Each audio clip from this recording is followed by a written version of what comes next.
Bună, dragilor, și bine ați venit la o nouă citire. Dacă titlul te-a atras, înseamnă că ai aici cu siguranță un mesaj pentru tine. Îți mulțumesc pentru că mă urmărești, îți mulțumesc pentru că mi ești alături. Dacă vrei și tu o astfel de citire, te invit oricând cu drag doar pe aplicația de tarot și astrologie Cristina Zurba, disponibilă atât pe iPhone cât și pe Android. Hai să vedem așadar mesaje pentru tine, pentru casă, în curând, în viitor, ce nu știi pe neașteptate și ce o să te mire. Bun, și avem aici prima carte care a ieșit. La baza pachetului avem 4 de monede, 5 de monede, soarele. O legătură cu zodia Leu, dar ce văd aici, parcă e cineva care nu se simte suficient apreciat, iubit. Poate să fie, uite, și un moment în care e posibil să te simți singur într-o anumită hotărâre. Însă mai văd eu că este și o perioadă în care e posibil să te concentrezi mai mult pe tine, pe sufletul tău. E ca și cum vrei să dai puțin la spate partea asta materială. În alte cazuri e ca și cum sunt niște probleme aici, fie legate de o responsabilitate, fie legate de partenerul tău, un prieten. Este un bărbat important, este foarte puternic aici o energie masculină pe care eu o văd. Tot la baza pachetului avem acest 4 de monede. Aici eu m-aș gândi că are legătură și cu o situație ușor complicată, da? 4 de monede, uite, poate să reprezinte și faptul că cineva e foarte încăpățânat sau încăpățânată, parcă e cineva care ține foarte mult cu dinții, nu știu, de o poziție, de o situație și așa mai departe. Apoi avem regele de spade, o legătură cu o zodie de aer, Gemeni, Balanță, Vărsător. Acum, ce mai văd eu aici? Faptul că ești într-o perioadă în care ai tot felul de planuri foarte bine puse la punct, îți faci tot felul de strategii. Tot regele ăsta de spade poate să reprezinte și faptul că ești într-o perioadă în care poate chiar intri în contact fie cu o instituție de stat, fie cu o persoană suspusă. Regele ăsta de spade, uite, poate să mai reprezinte și faptul că ești într-o perioadă în care începi să vezi lucrurile mult mai clar în viața ta, dar poate să fie și că ai pe cineva alături care e mai dur din fir. 6 de bâte, da? Pentru tine. Aici văd o victorie, o bucurie. Tot pentru tine poate să fie și un moment în care, uite, poți să primești o veste, dacă n-ai primit-o deja, de la un bărbat important din viața ta. E cineva care te susține extraordinar de mult. Mai vreau un mesaj. 7 de monede. Da? Deci, uite, aici te uiți foarte mult spre trecut, te uiți foarte mult spre partea aceasta goală a paharului. Da? De asemenea, ce mai văd eu aici?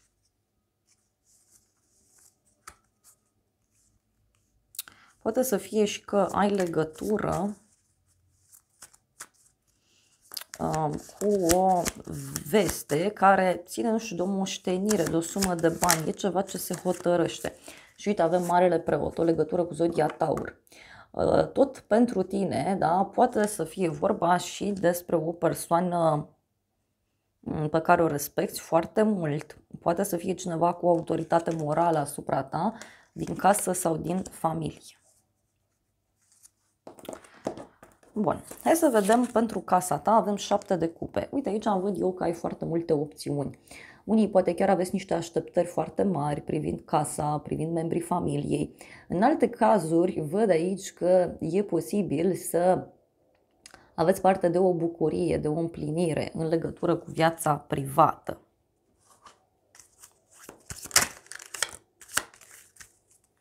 Și avem așa, Cavalerul de monede, 3 de monede pentru casa ta. Deci, uite, un cadou pe care îl primești, un pachet, un colet, tot pentru casa ta, poate, uite, să fie vorba și despre cineva, da, care, uite, îți poate aduce ceva în dar. Da?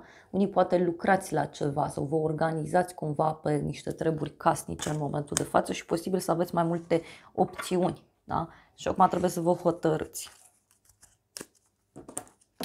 În curând,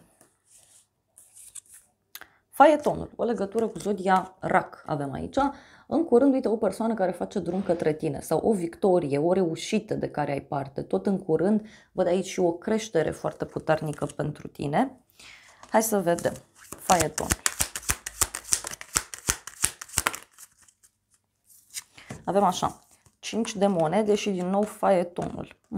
Aici m-aș gândi eu că are legătură și cu cineva care are o problemă, fie legată de sănătate, fie legată de o mașină. Uite, dacă tu aștepți un răspuns privind o problemă de sănătate, atunci acest răspuns este pozitiv.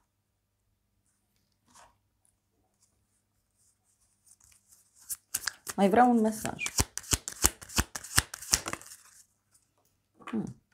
Avem așa, împăratul, o legătură cu zodia berbec. Poate să fie și o veste importantă pe care o primești, da? Fie de la un părinte, fie de la o instituție, fie de la o persoană suspusă, da? Poate să fie și asta.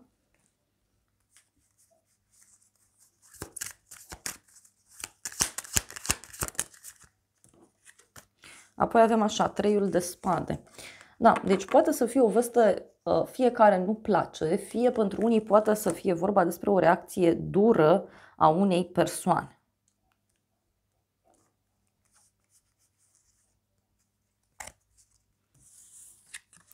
În viitor, 6 de spade, în viitor văd aici o călătorie pe care o faci cu cineva anume. Tot în viitor văd și cineva care se pregătește să vină către tine. Este o persoană bună, este o persoană căreia îi place foarte mult să călătorească, e cineva care e deschis la schimbare. Dar pentru alții simt eu că e ca și cum lucrurile se pun în mișcare. Da? Uite, în viitor văd o persoană aici foarte hotărâtă. Fie să facă un drum, fie să facă o schimbare în viața sa. Mai vreau un mesaj.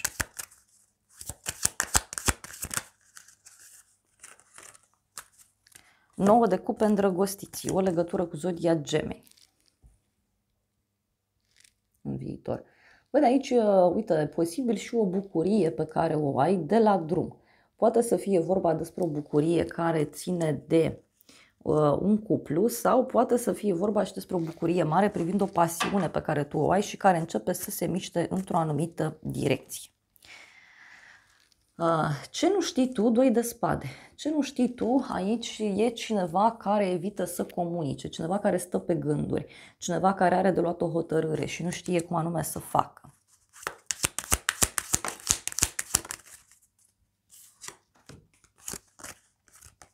Trei de bâte, 2 de monede. Cineva care stă și se gândește foarte, foarte intens. Să te sune, să nu te sune. E cineva care stă și își calculează foarte bine următoarea mișcare. Cineva e gata, gata să acționeze. Cineva e gata, gata să vină către tine. Nebunul avem aici. Poate e o persoană care, știu eu, e mai rebelă din fire sau este o persoană care e foarte mult pusă pe gânduri în legătură cu niște vești pe care le-a aflat, dar pentru alții mai simt eu aici și o persoană care, nu știu, e ca și cum are niște probleme. Cineva are de făcut niște alegeri, să știți. Da? Uite, avem temperanța. Cineva trebuie să aleagă, cineva stă și cântărește foarte bine niște informații care vin din toate părțile. Pajul de bâte avem. O primă realizare, o primă victorie, nu știu, o veste bună legată și de o persoană mai tânără. Parcă e cineva care stă, cântărește, analizează foarte bine anumite lucruri. Mai vreau un mesaj. Ce nu știi tu?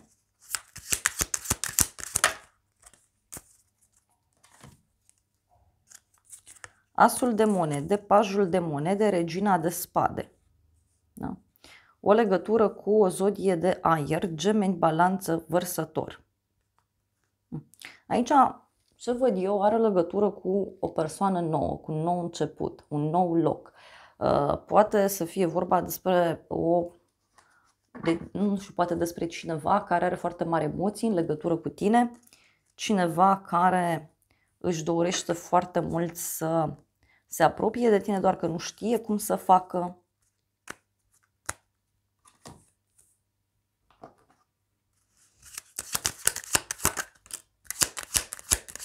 Uite, și ce nu știi tu, mai avem o femeie, uite, avem o femeie colerică, da? E o femeie nervoasă. Cineva foarte tandru, nu știu, cineva nervos sau nervoasă care vrea să se întâlnească cu tine sau cineva nervos sau nervoasă care vrea să-ți vină în vizită.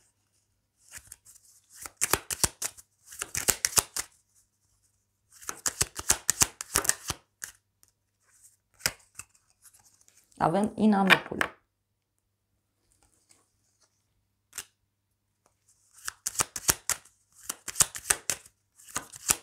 Deci e o persoană care nu are intenții bune. Uite, parcă e cineva care luptă pentru ceva anume. Pentru o celebrare, pentru ceva.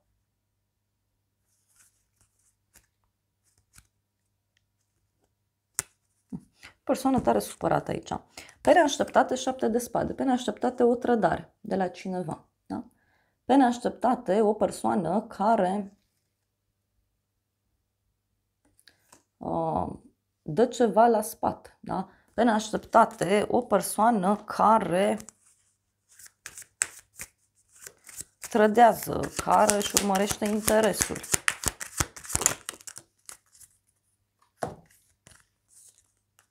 Zece de spade, regele de cupe, o legătură cu o zodie de apă, rac, scorpion sau pești. Unii, posibil aici să aflați o veste interesantă legată de o problemă de sănătate a cuiva sau chiar de un sfârșit care ține de acest rege. Hai să vedem, pe neașteptate.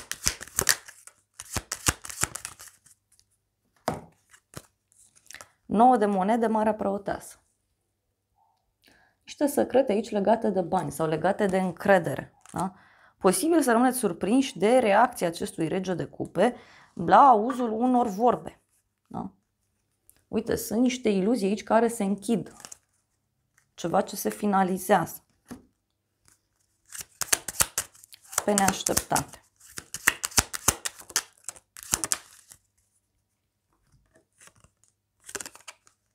Avem o femeie blondă și consultantul.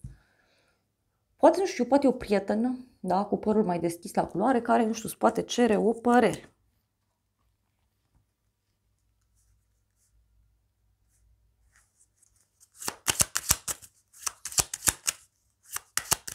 Hai să vedem, pe neașteptate.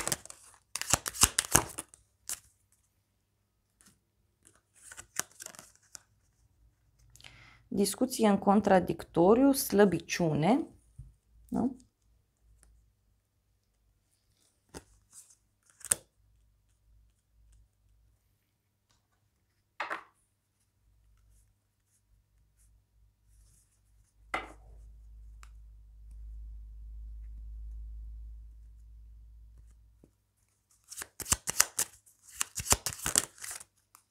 Și avem succes. Eu cred aici că pe neașteptate poate să apară un conflict, da? E o situație foarte încurcată. Ce o să te mire regele de cupe, da? Ce o să te mire e acest rege de cupe. Din nou o legătură cu zodii de apă, foarte puternic, rac, scorpion sau pești. Poate să fie o problemă de sănătate a cuiva, poate să fie vorba despre o persoană sensibilă, blândă, iubitoare, poate să fie vorba despre o persoană suspusă, poate să fie vorba despre o persoană cu o autoritate emoțională în viața ta, dar avem aici 7 de bâte și pajul de spade. Ce o să te mire? Deci o persoană care e foarte curajoasă. Da? E o persoană care, știu eu, are curajul, vine, îți spune, te întreabă, vrea să știe mai multe lucruri. Ia să vedem ce o să te mire. Un personaj care răbufnește. Uite, cineva care te protejează. Avem protecție și o femeie brunetă. Da? Deci dacă ești femeie, uite, e cineva care te protejează. Regele ăsta de cupe protejează. Sau o femeie ar putea avea parte de protecție acestui rege de cupe. Și avem așa, văduva și jucătorii. Deci cineva care riscă foarte mult.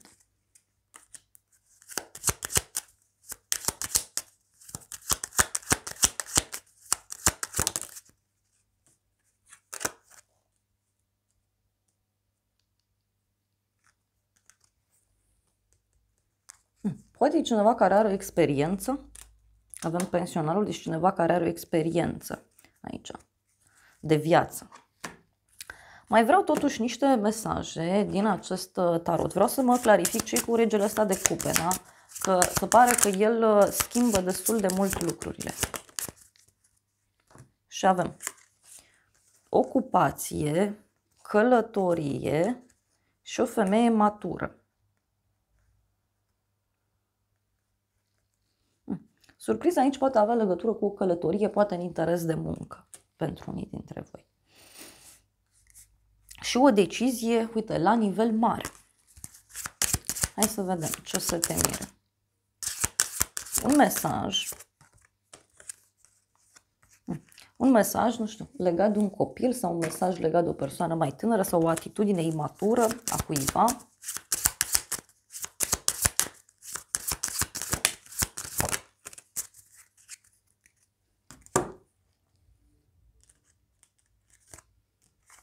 Avem femeie matură și căi. Da? Poate să fie o nouă cale de urmat pentru tine, o propunere pe care o primești.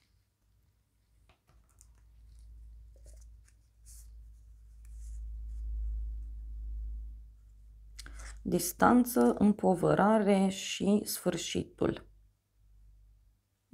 Cineva care, uite, pune punct la ceva și are legătură cu un hoț, cu cineva care nu e sincer. Situația asta durează de foarte mult timp, da? Nu-i de acum. Da. Hai să vedem ce zice acest oracol în încheiere.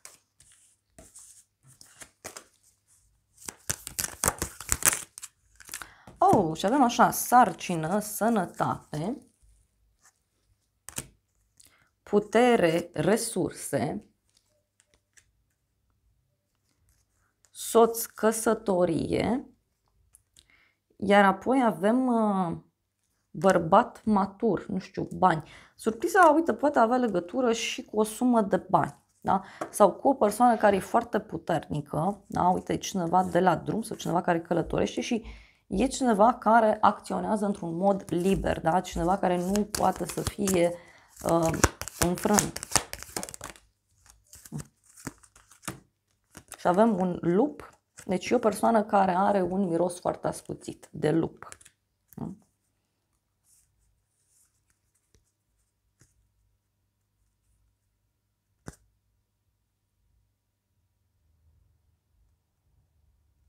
Casă, călătorie. Na. Are, uite, surpriza eu cred că are legătură cu această persoană care dă dovadă de multă înțelepciune și care simte lucrurile după. Da?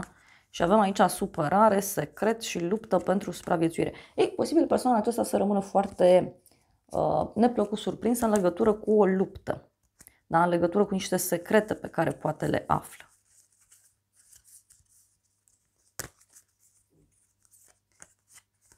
Na, dragilor, acestea au fost previziunile de această dată. Eu îți mulțumesc pentru prezență, te îmbrățișez cu drag. Sper din suflet să-ți fie de folos informațiile și să ne revedem cu bine și data viitoare. Eu îți doresc să ai parte de o zi sau de o seară cât mai frumoasă.